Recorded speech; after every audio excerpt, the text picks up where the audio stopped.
தேவனுக்கே மகிமை உண்டாவதாக. இன்னைக்குள்ள வேர்ஸ் பார்க்கலாம். மத்தேயு 7:24. ஆகையால் நான் சொல்லிய இந்த வார்த்தைகளை கேட்டு இவைகளின்படி செய்கிறவன் எவனோ அவனை கண்மலையின் மேல் தன் வீட்டை கட்டின புத்தியுள்ள மனுஷனுக்கு ஒப்பிடுவேன். ஆண்டவரோட வார்த்தையை நம்ம கேட்குறவங்கள மாத்திரம் இருக்கக்கூடாதுங்க. ஏன்னா தினமும் அவிசுவாசிக்கூடாது. அதாவது தேவனை அறியாதவங்க கூட ஒரு சர்ச்சை கிராஸ் பண்ணி போகும்போது அந்த சர்ச்சோட வால்ல எழுதியிருக்க எல்லா வசனத்தையும் அவங்க ரீட் பண்ணுவாங்க.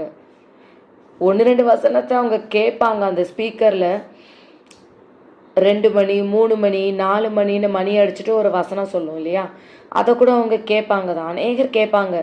ஆனால் ஆண்டவர் என்ன சொல்கிறாரு, அந்த வார்த்தையை கேட்குறவங்க இல்லை, அந்த வார்த்தையின்படி செய்கிறவன் எவனோ அவனே புத்தி உள்ள மனுஷன், கண்மலையின் மேலே தன் வீட்டை கட்டி இருக்கிறவங்க.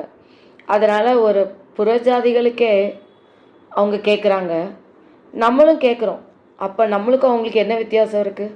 அதன்படி செய்கிறவங்க தான் தேவனுடைய பிள்ளைகள், கிறிஸ்துவாகிய கண்மலையின் மேலே தன் வீட்டை கட்டினவங்கன்னு ஆண்டவர் சொல்கிறாரு. அதனால் இந்த ஆண்டாவது 2026 நம்ம ஜானில் இருக்கோம், முதல் மாதம். ஸோ இந்த ஆண்டில் இவ்வளோ நாள் போனது போட்டும், இத்தனை வருஷம் போனது போட்டும், ஆனால் இந்த வருஷத்துலேருந்து நீங்கள் என்னென்ன வார்த்தை கேட்குறீங்களோ, கர்த்தருடைய வார்த்தை வேதத்தின்படி என்ன கேட்குறீங்களோ அதை உங்கள் வாழ்க்கையில் நீங்கள் ஃபாலோ பண்ணவும் ஆரம்பிங்க. அப்பொழுது உங்கள் வாழ்க்கையே சுபிக்ஷமாக மாறும். அப்பொழுது தான் நீங்கள் ஜெபிக்கிற ஜெபம் எல்லாம் கேட்கப்படும்.